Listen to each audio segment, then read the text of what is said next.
Oke, selamat pagi semuanya.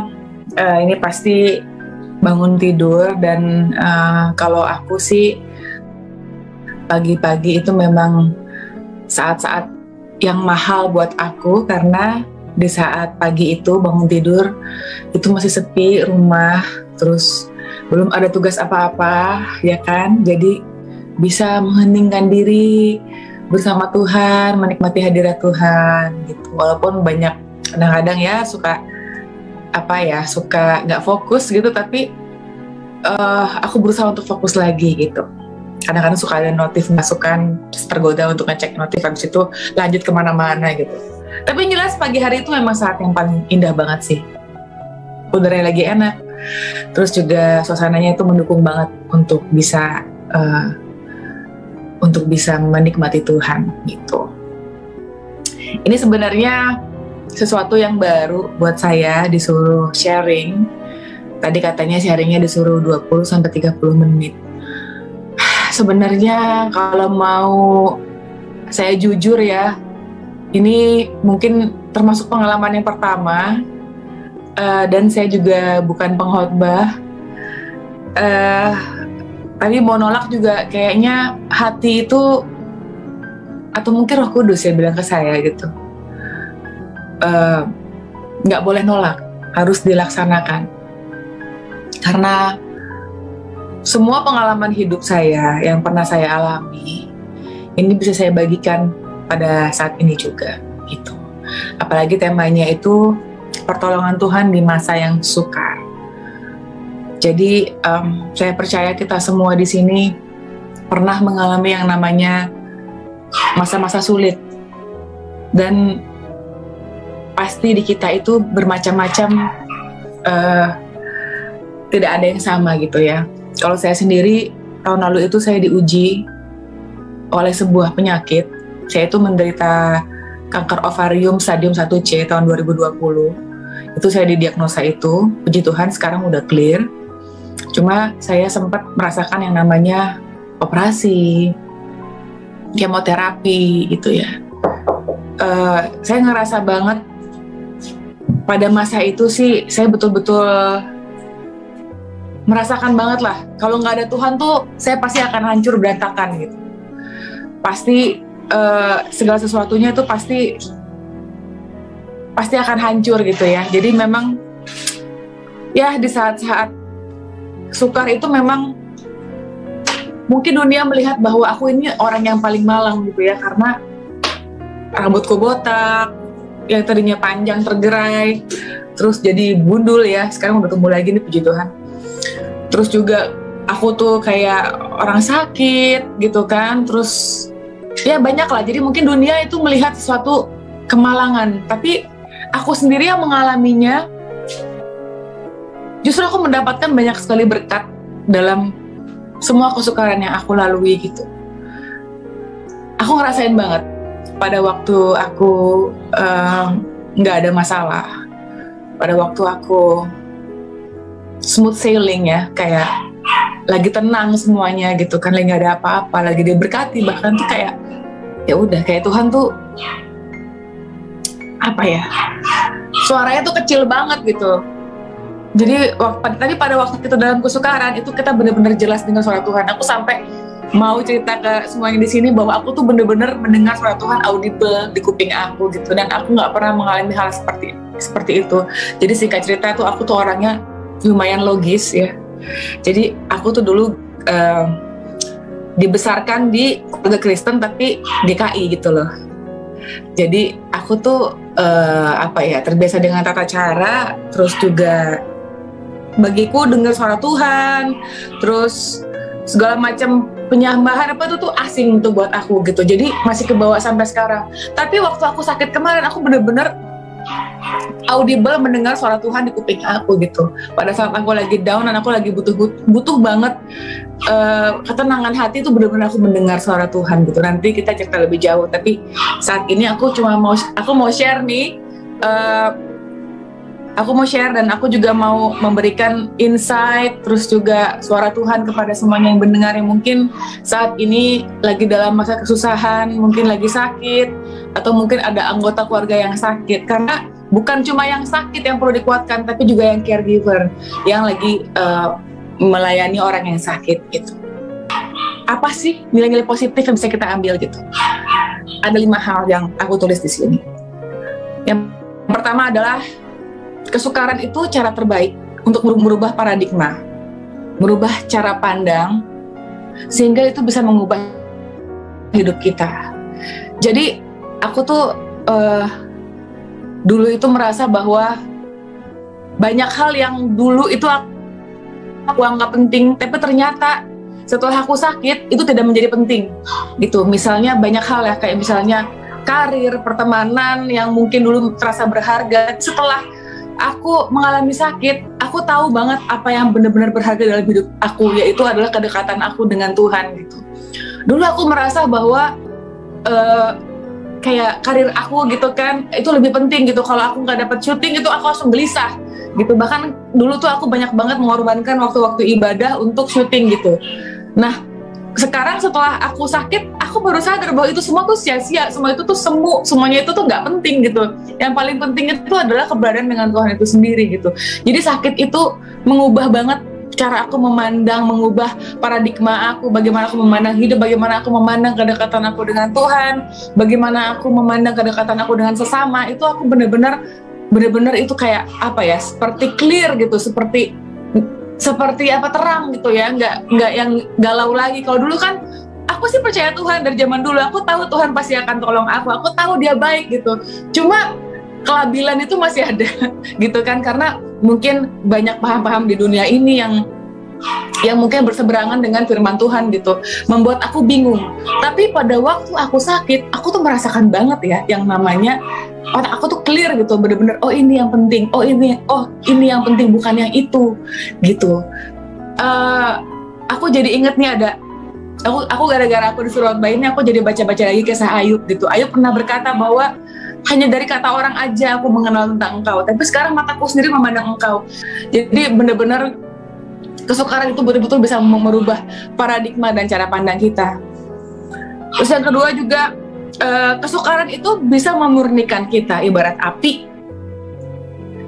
Ini kayak apa ya, kayak aku tuh mempunyai motivasi dan purpose yang jelas untuk hidup ini gitu. Jadi api ini kalau misalkan kita dalam kesukaran tuh ibaratnya kita ditempa di api, tapi kita nggak jadi hangus, tapi kita menjadi murni seperti emas gitu kan.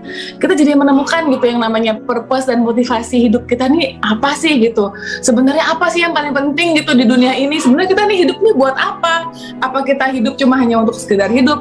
Apakah kita ini hanya hidup untuk sekedar biar dipandang orang, untuk memuaskan ego kita, atau untuk apa ya, untuk glorify kita sendiri gitu kan. Kalau dipikir-pikir, ngapain ya Tuhan tuh nyiptain kita kalau untuk glorify kita sendiri tuh ngapain ya? Kita ibaratnya kan cuma debu ya. Itu di ruang operasi aku tiduran gitu kan, terus sendirian di ruang operasi dingin gitu kan. Abis dari operasi aku masuk ke ruang rawat gitu, aku sendirian. So aku mikir, Tuhan gila ya, hidup tuh se-fragile itu gitu. Kita gak pernah tahu yang namanya waktu kita kapan itu bisa menghadap Tuhan gitu. Aku pernah bilang waktu sama Tuhan, kalau memang waktuku udah sampai di sini ya udah gitu kan, paling ya buka mata ketemu Tuhan gitu. Tapi ternyata aku masih diberikan kesehatan, diberikan hidup sampai sekarang, itu tuh luar biasa gitu. Jadi aku betul-betul menemukan motivasi dan purpose hidup aku gitu ya. Dan paling tidak aku sekarang berusaha untuk apa ya, untuk lebih baik gitu. Mungkin karena aku percaya yang namanya menemukan purpose dan motivasi itu adalah perjuangan seumur hidup gitu. Tapi sekarang aku sudah menemukan titik yang paling gak terang lah gitu kan, tahu bahwa ya aku ada di sini untuk betul-betul untuk glorify His name gitu, glorify Tuhan gitu, untuk betul-betul memuliakan Tuhan, untuk betul-betul menyembah Tuhan gitu. Itu sih. Aku ada ayat ini bagus sekali. Ini dari 1 Petrus 1 ayat 6 dan 7, mungkin bisa dibaca. Aku nggak mau baca di sini, tapi aku mau kalian semua baca. 1 1 Petrus 1 ayat 6 dan 7 itu bagus sekali mengenai dimurnikan dalam firman. Terus yang ketiga, aku merasa dalam kesukaran itu suara Tuhan paling jelas terdengar gitu. Jadi aku baca di mana kemarin ya, aku agak-agak lupa kata-katanya, tapi gini, kira-kira begini, dalam kesadaran kita Tuhan itu bicara, tapi dalam kesukaran kita Tuhan itu berteriak gitu. Mungkin kalau aku bisa artikan, bukan Tuhan yang teriak ya, mungkin selama ini Tuhan, aku percaya Tuhan selalu ngomong sama kita, cuma kadang-kadang kita nggak dengar gitu kan.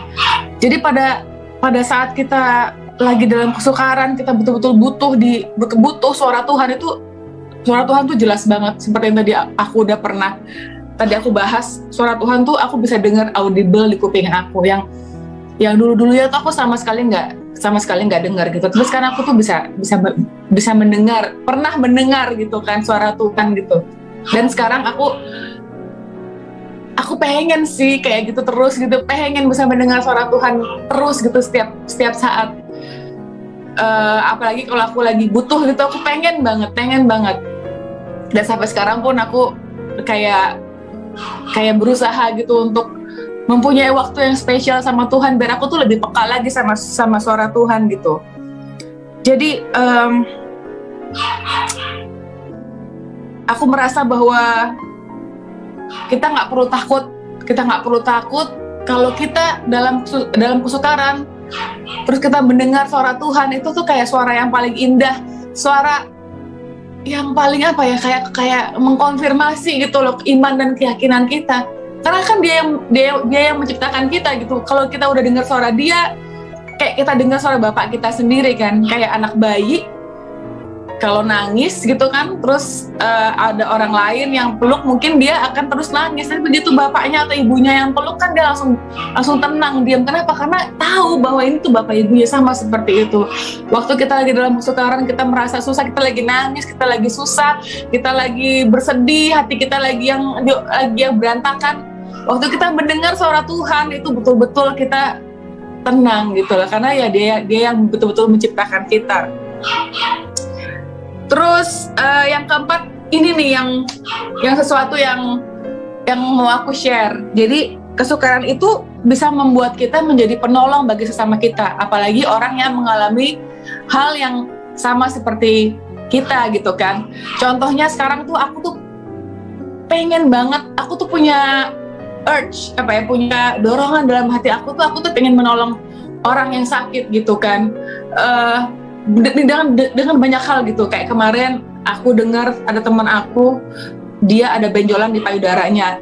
Itu aku betul-betul paksa dia ke dokter, aku temenin dia ke dokter, aku sambil bookingin dokter supaya ketemu sama dia langsung gitu. Kenapa? Karena aku mau dia dicek kesehatannya, seperti itu gitu kan. Terus kalau ada orang yang menderita kanker, kayak misalnya tiba-tiba aku ditelepon sama teman aku, dia bilang katanya, Feb, ibu saya divonis kanker payudara gitu, tapi dia takut, dia nggak mau kemoterapi. Aku langsung kasih semangat. Terus begitu aku kasih semangat, tiba-tiba si tante mau kemoterapi, dan puji Tuhan sekarang keadaannya sudah bagus, sudah sembuh, sudah pulih gitu kan. Dia temanku sendiri bilang kalau dia yang bilang ke ibunya untuk kemoterapi, ibunya nggak mau denger. Ibunya bilang, udahlah, mama udah cukup umur segini aja. Mama mau nggak mau untuk kemoterapi gitu kan. Mama mau udahlah sampai sini aja umurnya mama gitu. Tapi begitu aku yang ngomong, langsung mau gitu. Aku percaya kita semua, kalau kita mengalami sebuah kesukaran dalam hidup, itu kita tuh kayak powerful banget. Kita mempunyai sebuah message untuk bisa dibagikan kepada sesama kita gitu kan, yang mengalami hal yang sama gitu. Apalagi kalau kalian yang menderita sakit. Jadi kalau di sini ada yang menderita sakit, itu benar-benar deh kalian tuh bisa menjadi sebuah alat yang betul-betul powerful untuk menolong sesama gitu. Dan aku sih kayak aku tuh bersyukur sama Tuhan akhirnya bahwa aku tuh diberikan kesukaran kemarin itu, karena aku bisa mempunyai kekuatan untuk, dan juga punya kapasitas untuk bisa menolong sama aku gitu. Yang terakhir adalah kesukaran itu benar-benar merendahkan hati kita. Kenapa dibilang merendahkan hati kita? Karena aku merasa sekarang rendah hati itu kurang begitu populer. Kenapa? Karena sekarang itu manusia kadang-kadang menjadi terlalu sombong karena hidupnya terlalu mudah. Zaman sekarang kan gampang banget ya, mau ngetop tinggal posting sosial media, punya hidung pesek tinggal dimancungin di dokter, mau lebih tirus gitu kan tinggal disuntik sana suntik sini gitu kan. Mungkin zaman dulu tidak seperti itu. Zaman dulu tuh kita tuh harus lebih berjuang gitu ya untuk mendapatkan apa yang kita mau gitu. Zaman sekarang tuh semuanya bisa dibeli sama uang. Zaman sekarang nih zaman serba maju tapi orang-orangnya malah jadi mundur. Kenapa? Apa ya, karena semuanya serba mudah gitu kan. Orang tidak appreciate lagi apa yang ada pada dirinya dia. Orang tuh mau mengubah dirinya sehingga menjadi si A, si B, si C, si D. Jadi yang namanya rendah hati tuh sekarang kayaknya tidak populer. Apalagi kalau kita lihat di sosial media gitu kan, orang kayak berlomba-lomba untuk menunjukkan diri bahwa dia yang paling oke, dia yang paling pokoknya hidupnya keren lah gitu kan. Jadi sekarang rendah hati menjadi kurang populer, menjadi sebuah sikap yang kurang populer. Tapi waktu kita mengalami kesukaran, mungkin saat itulah kita diingatkan bahwa kita memang ya siapa sih gitu kan. Mau kita punya banyak uang, mau kita cantik seperti apa, atau mau kita ngetop kayak apa, kita semua punya nasib yang sama gitu. Kita semua cuma satu penciptanya gitu kan. Jadi ya kita betul-betul harus tahu bahwa kita ini sebetulnya bukan siapa-siapa. Tuhan yang betul-betul mempunyai kuasa gitu kan di dalam dunia ini gitu. Misalnya nih waktu sakit, kalau orang punya banyak uang pasti dia akan sombong kan, dia langsung kayak oh sakit, oh langsung berobat, mana cara yang paling mahal gitu. Sementara kalau orang yang tidak punya uang pasti dia akan berdoa minta tolong sama Tuhan. Jadi ya aku punya kenalan aku gitu ya, istrinya sakit, dia udah cari kemana-mana dokter tidak ada yang bisa menyembuhkan gitu kan. Dan aku kayak bersyukur banget aku diberikan kesembuhan, dan itu betul-betul membuat aku kayak apa ya, kayak sebetulnya kalau aku bilang aku jadi rendah hati jadi kayak sadar sombong, tapi sepertinya seperti ini contohnya. Aku misalkan ada orang yang berbuat salah sama aku gitu kan, aku bukan berbuat salah ya, kayak aku tuh tersinggung sama perbuatan orang gitu. Aku langsung mikir lagi, ya iyalah dia kan juga manusia sama seperti aku yang bisa membuat orang lain tersinggung. Aku aja tuh udah banyak mengecewakan Tuhan gitu, maksud aku dikecewakan sama orang seperti itu aja aku mau menyimpan dendam kesumat gitu. Kira-kira seperti itulah gitu kan.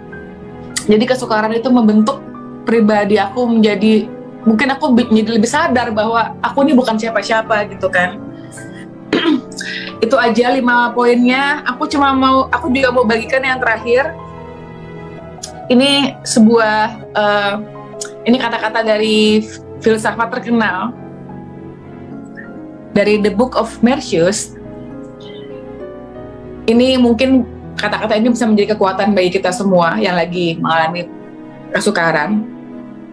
Saat langit ingin memberi tanggung jawab yang besar kepada seseorang, awalnya pikiran orang itu dibuat menderita.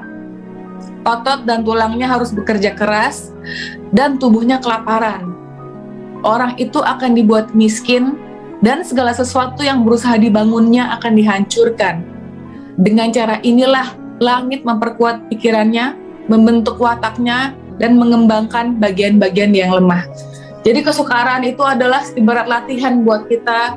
Kesukaran itu adalah sebuah cara untuk kita untuk lebih naik kelas lagi, membuat kita lebih strong lagi. Dan yang paling penting adalah jangan pernah takut untuk menghadapi badai segede apapun dalam hidup, karena kita selalu percaya kita bisa menggantungkan semua harapan kita sama Tuhan. Dan aku mau berdoa semoga semua yang mendengar sharing aku hari ini bisa terberkati, dan semoga dengan penderitaan kita yang terhilang, kita yang terhilang itu bisa mengalami Tuhan, semakin mengasihi Tuhan dan juga menemukan kedamaian. Terima kasih semuanya, God bless you. Semoga apa yang aku sharing ini bisa menjadi berkat, dan maaf kalau ada salah-salah kata.